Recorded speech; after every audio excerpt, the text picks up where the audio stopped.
All employees, please update your timesheets to reflect last week's holiday. Also, the eastern entrance is closed for the rest of the week due to repairs. And remember, the company barbecue is next week. So if you haven't registered, please do so. Have a great day.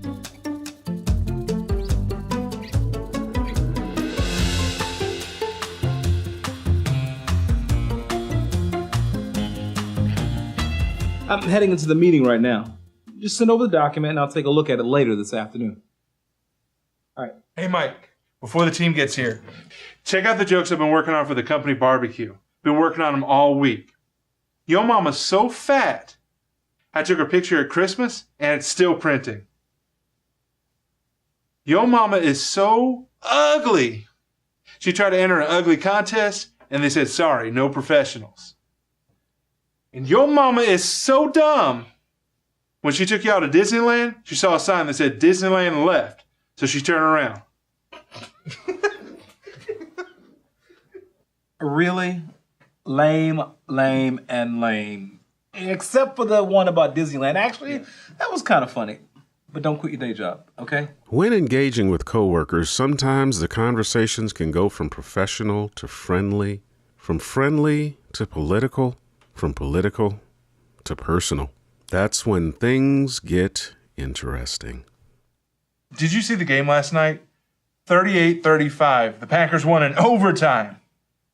The best game of the season so far. Now, remember, I was working on the report for the Hollander account last night. I was up half the night. Besides, I'm not really watching football right now, with all the controversy.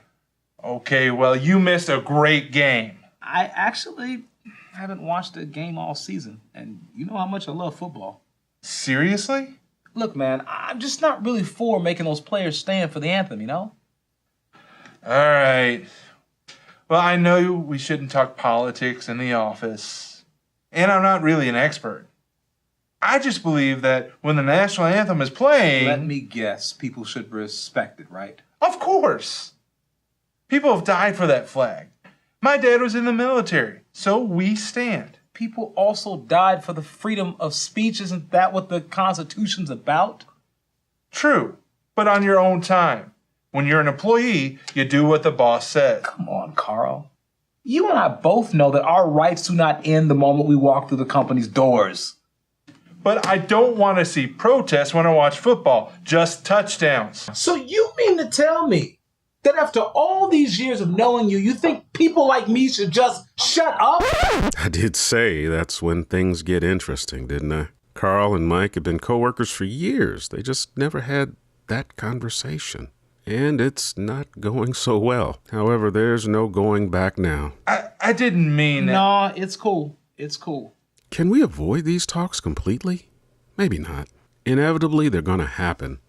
The question is, what do we do now? Here are a few things that are probably not a good idea to say. Well, if they don't like it, they can leave the country. This is why I don't have conversations with people that look like you. How can you guys talk about injustice? Look at OJ. You racist! With friends, family, and coworkers, we might want to think before we speak in these political discussions. A little diplomacy can go a long way.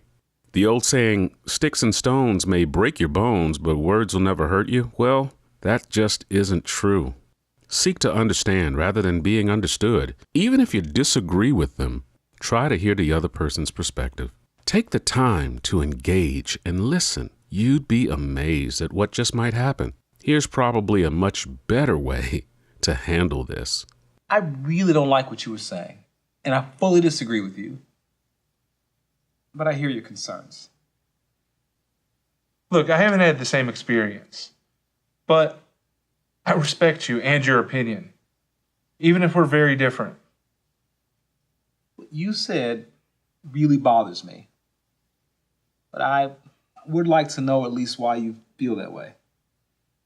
We can talk about the problems all day. But what do you think the solution is? Maybe we can agree on that. While there's no perfect way to have these conversations, practicing the lost art of civility may help. We've forgotten how to talk to one another, online and in person. Abraham Lincoln famously quoted the Bible in saying, "A house divided cannot stand." Maybe exercising a little respect and humility when we talk about these controversial issues is the only thing that'll keep us together. Try it. You might just save a friendship, a life, maybe even a nation.